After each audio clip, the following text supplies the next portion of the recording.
શ્રી ગણેશાય નમઃ. શ્રી ભગવતી રાંદલ માતાય નમઃ. મિત્રો, આપ જોઈ રહ્યા છો યુટ્યુબ આપણી ચેનલ ગામડાની મોજમાં આપનું હાર્દિક સ્વાગત છે. મિત્રો, આજના વિડીયોમાં આપણે સાંભળવાના છીએ રાણી રાંદલમાના વ્રતની કથાવિધિ. જો તમને આ વિડીયો પસંદ આવે તો લાઈક કરજો, શેર કરજો, અને જો આપ પહેલી વખત જોઈ રહ્યા છો તો આ ચેનલને સબસ્ક્રાઈબ કરી લેજો, જેથી નવા વિડીયોની માહિતી આપ સુધી તુરંત પહોંચી શકે. ધન્યવાદ. વ્રત એટલે કે એક જાતની આરાધના. કોઈ પણ જાતની દેવદેવીઓની આરાધના કરવાથી મનને સુખ અને શાંતિ મળે છે, એમાં કોઈ શંકા નથી. તમે ભક્તિ કરો એટલે કોઈ પણ દેવ કે દેવી પ્રસન્ન થયા વગર રહેતા જ નથી, એ હકીકત નિર્વિવાદ છે. ગરવી ગુજરાતની બહેનોને અમારી નમ્ર વિનંતી છે કે તમે વિના સંકોચે ભક્તિભાવપૂર્વક વ્રત કરજો. વિધિ દેવદેવીઓની સ્તુતિઓ, આરતી અને થાળ સાથે તમે માનું આહ્વાન કરજો. મા રાણી રાંદલમાં તો ખોળા ભરનારી છે, વાંઝિયા મેણા ભાંગનારી છે. મા રાણી રાંદલમાનું વ્રત તો અતિ ઉત્તમ છે. મા રાણી રાંદલમાનું વ્રત જેણે જેણે કર્યું છે તેને ખૂબ માં ફળ્યા છે. તેમ ચાલો આજે પણ આપણે સાંભળીએ મા રાણી રાંદલમાની વાર્તા. રાંદલમાનું વ્રતની વિધિ કંઈક આમ છે. રાંદલમાનું વ્રત રવિવારના દિવસે થાય છે. આ વ્રત 11, 21, 31, 41 કે 51 રવિવાર કરી શકાય છે. એક ટાણામાં મીઠા વગરની રોટલી અને ખીર લઈ શકાય. ફરાળમાં સફેદ વસ્તુ લેવી. પુત્ર પ્રાપ્તિ ઈચ્છનારે આ વ્રત અવશ્ય કરવું. એક નાનું ગામ હતું. આ ગામમાં બે ભાઈઓ રહેતા હતા. બંને ભાઈઓમાં ખૂબ પ્રેમ હતો. નાનપણથી માતા પિતાની છત્રછાયા ગુમાવ્યા પછી બંને ભાઈઓ પુરુષાર્થ અને પ્રારંભના બળે આગળ આવ્યા હતા. મોટા ભાઈ જાત મહેનતથી ભણ્યો ગણ્યો અને નાના ભાઈને પણ ભણાવ્યો. નાના એવા ધંધામાંથી શરૂઆત કરી. જ્ઞાતિમાં એક સારા કુટુંબમાં મોટાના લગ્ન થઈ ગયા. ભાભી પણ સગીમાં હોય તેમ પ્રેમથી નાના દિયરને લાડકોડથી ઉછેરવા લાગી. ભાભી ભક્તિપરાયણ હતી. નાના એવા ધંધામાંથી મહેનત અને ભાગ્યના બળે બંને ભાઈઓએ નાનકડું કારખાનું શરૂ કર્યું. નાત સમાજમાં બંને ભાઈઓનું ઘણું માન હતું. નાનો ભાઈ કુંવારો હતો, તેના માટે નાતમાંથી ઘણા માંગા આવવા લાગ્યા. તેમાંથી એક સારું ખાનદાન કુટુંબ જોઈ નાના ભાઈના લગ્ન કરી નાખ્યા. કન્યા સ્વરૂપવાન, વ્યવહારુ, વિવેકી અને સમજુ હતી. તેના મા બાપની તે એકની એક દીકરી હતી, છતાં લાડકોડમાં પોતાના સંસ્કારો બગડવા ન દીધા. આ કન્યા પણ ભક્તિપરાયણ જ હતી. લગ્ન પછીના પહેલા રવિવારથી દેરાણીએ રાંદલમાના લોટા તેડવાનો વિચાર કર્યો. સાંજે સૌ વાળું કરવા બેઠા ત્યારે તેણે પોતાનો વિચાર જાહેર કર્યો. બંને ભાઈઓને આખો દિવસ કારખાનામાં કામમાંથી નવરાશ મળતી નહોતી, એટલે તેમણે કહ્યું, જે કંઈ કરવું હોય તે તમે બંને દેરાણી જેઠાણી સંપીને કરો.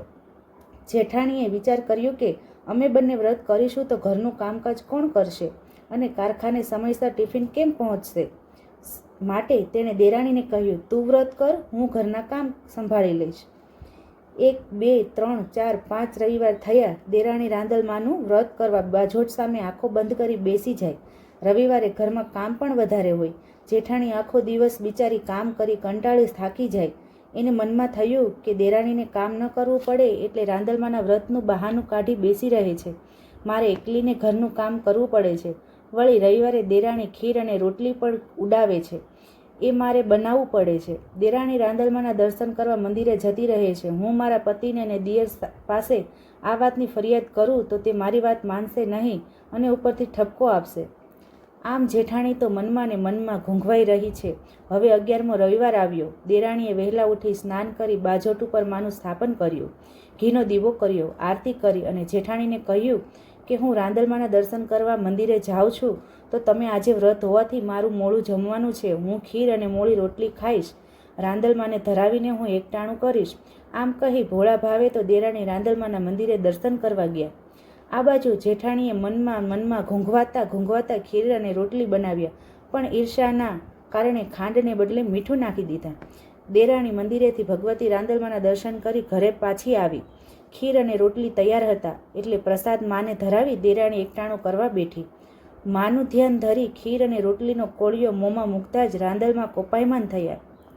દેરાણી સમજી ગઈ કે આ ખીરમાં મીઠું નાખી જેઠાણીએ મારા વ્રતનો ભંગ કર્યો છે, પણ હવે શું થાય.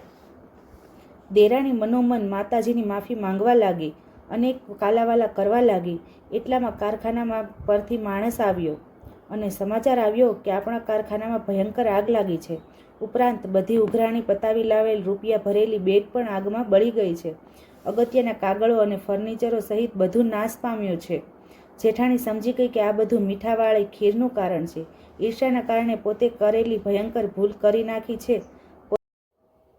પોતે કેવી ભયંકર ભૂલ કરી નાખી હતી તેનું ભાન થતાં જ જેઠાણી ધ્રુસકે ને ધ્રુસકે રોવા લાગી અને દેરાણીની માફી માંગવા લાગી અને કહેવા લાગી, મેં જાણી જોઈને તારી ખીરમાં મીઠું નાખ્યું હતું, એની મને આ સજા મળી છે. હું આ અભાગણી રાંદલમાને બરાબર ન ઓળખી શકી. દેરાણીએ કહ્યું, માફીમાં રાંદલમાની માંગો, મા તો ખૂબ દયાળુ છે, એ આપણી બધી ભૂલો માફ કરી જરૂર આપણને આશીર્વાદ આપશે. આમ કહી દેરાણી જેઠાણી રાંદલમાની છબી આગળ આવી ચરણોમાં પડીને ચોધાર આંસુએ રડવા લાગી. દેરાણીની ભક્તિ અને જેઠાણીનો ખરા દિલનો પસ્તાવો જોઈ રાંદલમાં પ્રસન્ન થઈ પ્રગટ થઈ કહેવા લાગ્યા, દીકરી, મૂંઝાઈશ નહીં, હું સદાય મારા ભક્તોની સાથે છું. જે મારું વ્રત કરે છે તેના કુટુંબ પર હું કોઈ સંકટ પડવા દેતી નથી. જે પૂર્ણ ભક્તિભાવથી મારું વ્રત કરશે તેને હું મનવાંછિત ફળ આપીશ, તેની સર્વ મનોકામના પૂર્ણ કરીશ. દીકરી, અજાણતા તારાથી વ્રતનો ભંગ થયો છે. તારી જેઠાણીએ મારા પ્રસાદમાં ખીરમાં મીઠું નાખી મારો અપરાધ કર્યો છે. તેની સજારૂપે તારો વૈભવ રાખ થઈ ગયો છે. પરંતુ હવે નવેસરથી ખીર રોટલી બનાવી તેનો પ્રસાદ વહેંચ અને મારા વ્રતનું ઉજવણું કર.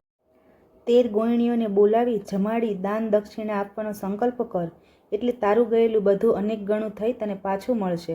આટલું કહી માતાજી તો અંતર ધ્યાન થયા. દેરાણીએ માના લોટા તેડવાનો અને વ્રતના ઉજવણાનો સંકલ્પ કર્યો. જેઠાણી આપણા માની પરમ ભક્ત બની ગઈ. જેઠાણી પણ આ માના પરમ ભક્ત બની ગઈ અને બંને સંપીને રાંદલમાનું વ્રત કરવા લાગી. થોડા સમયમાં ધંધો નવેસરથી જામી ગયો. ધન વૈભવ પહેલાં કરતાં અનેક ગણો વધી ગયો. થોડા સમય પછી જેઠાણી દેરાણી બંનેને પુત્રોની પ્રાપ્તિ થઈ. ગામની સ્ત્રીઓ પણ આ જોઈને રાંદલમાના વ્રતનો અને ઉજવણીનો વિધિ જાણીને વ્રત કરી ધન સંપત્તિ અને ધન ધાન્યથી ભરપૂર બનીને ગામની સ્ત્રીઓએ પણ આ વ્રતની ઉજવણી તે જ રીતે કરી અને તે રાણી રાંદલમાની કૃપા દ્રષ્ટિ પ્રાપ્ત કરી. તો બોલો શ્રી રાણી રાંદલ માતની જય. મને આશા છે કે આપને આ વિડીયો જરૂર પસંદ આવ્યો હશે. આ વ્રતમાં રાણી રાંદલમાનું ખૂબ લાભદાયી છે. માં તો વાંઝ્યા મેણા ભાંગનારી છે. બોલો રાણી રાંદલ માતની જય. ધન્યવાદ.